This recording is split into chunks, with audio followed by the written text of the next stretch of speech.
ইদানিং ফেসবুকে এই পোস্টটা খুব লক্ষ্য করছি। পোস্টটা হলো এটাই যে এই সময় রিলস ভিডিও এগুলো করা বন্ধ থাকুক। অনেকে আবার সেখানে গিয়ে কমেন্টস করছে যে এদের কোনো লজ্জা ঘৃণা ভয় কিচ্ছু নেই, এদের কি বাড়িতে কেউ নেই বা এদের নিজেদের এরা কি দিয়ে তৈরি, এই ধরনের কমেন্টস অনেকে করছে। এই বিষয়ে আমার কিছু বলবার আছে। আমাদের দেশে এখন যুদ্ধ চলছে, আর এই পরিস্থিতিটার শিকার আমরা প্রত্যেকেই। আমাদের প্রত্যেকের মনেই কিন্তু ভয় আছে যে আমরা বাঁচবো কি মরবো।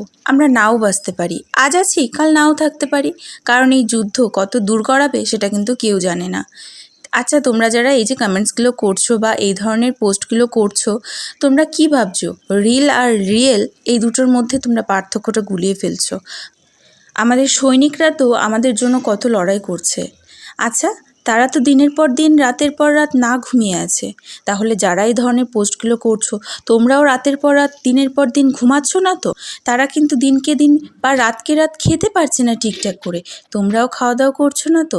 তারা তো ফোন ধরারই সময় পাচ্ছে না, তোমরা তোমাদের ফোন ধরার সময় পাচ্ছ কি করে তাহলে? তারা তো দিনের পর দিন স্নান না করে থাকছে, তাহলে তোমরা স্নান করছো না তো? তাই অবান্তর অবাস্তব পোস্টগুলি প্লিজ বন্ধ করো। তোমরা যাদেরকে উদ্দেশ্য করে এই ধরনের কথাগুলো বলছো, মনে রাখবে প্রত্যেকটা মানুষেরই কিন্তু একটা ইগো আছে, আর ইগোতে কিন্তু হার্ট হয়, তাই না? দেশে যে পরিমাণে যুদ্ধ বেঁধেছে তাতে কিন্তু সবাই জানে যে ওই যে বললাম আমরা বাঁচতেও পারি কি মরতেও পারি।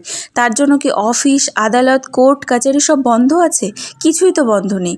এই ফেসবুকটা এমন একটা জায়গা হয়ে গেছে, এখন প্রত্যেকেই চায় নিজের পায়ে দাঁড়াতে। সবাই তো আর চাকরি করে না, সবার তো সেই যোগ্যতাও নেই আমাদের যে আমরা চাকরি বাকরি করব। কিন্তু আমাদের এইটুখানি ভিডিও করে খাওয়ার যোগ্যতাটা কিন্তু আমাদের আছে। আর টিকটিকি সেটা পাশ থেকে ঠিক বলল। আর এই যোগ্যতাটা কিন্তু আমাদের নিজেদের ভেতরের একটা ট্যালেন্ট বলতে পারো। হ্যাঁ, অনেকে খুব বাজেভাবে ভিডিও করে, সে ব্যাপার আলাদা। কিন্তু তোমরা যেভাবে পোস্টগুলো করছো, তাতে কিন্তু তোমরা কিছু কিছু মানুষকে উদ্দেশ্য করছো না। যারা ভিডিও বানাচ্ছে তোমরা প্রত্যেককেই উদ্দেশ্য করে পোস্টগুলি আর কি তৈরি করছো। এই পোস্টগুলি প্লিজ বন্ধ করো, কারণ প্রত্যেকের মধ্যে দয়া মায়া আছে। আমরা প্রত্যেকেই মানুষ, মান আর হুঁশ না থাকলে আমরা তো মানুষ হতে পারতাম না। আমরা তাহলে খাওয়া দাওয়া বন্ধ করে দিতে হবে, আমরা স্নান বন্ধ করে দিতে হবে, আমাদের ছোট্ট ছোট্ট বেবি আছে তাদের প্রতি টেক কেয়ার করা বন্ধ করে দিতে হবে।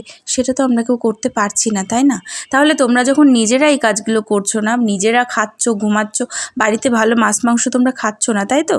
এখন শুধু ভগবানের কাছে প্রার্থনা করো যাতে দেশের বীর জওয়ানরা সঠিকভাবে তাদের মায়ের কোলে ফিরে আসতে পারে, প্রত্যেকটা সন্তান তার বাবাকে ফিরে পাক, প্রত্যেকটা স্ত্রী তার স্বামীকে ফিরে পাক। ব্যাস এইটুখানি। পরনিন্দা পরচর্চা বাদ দিয়ে এখন তাদের জন্য প্রে করি আমরা সবাই, আর এটাই আমাদের এখন করা উচিত।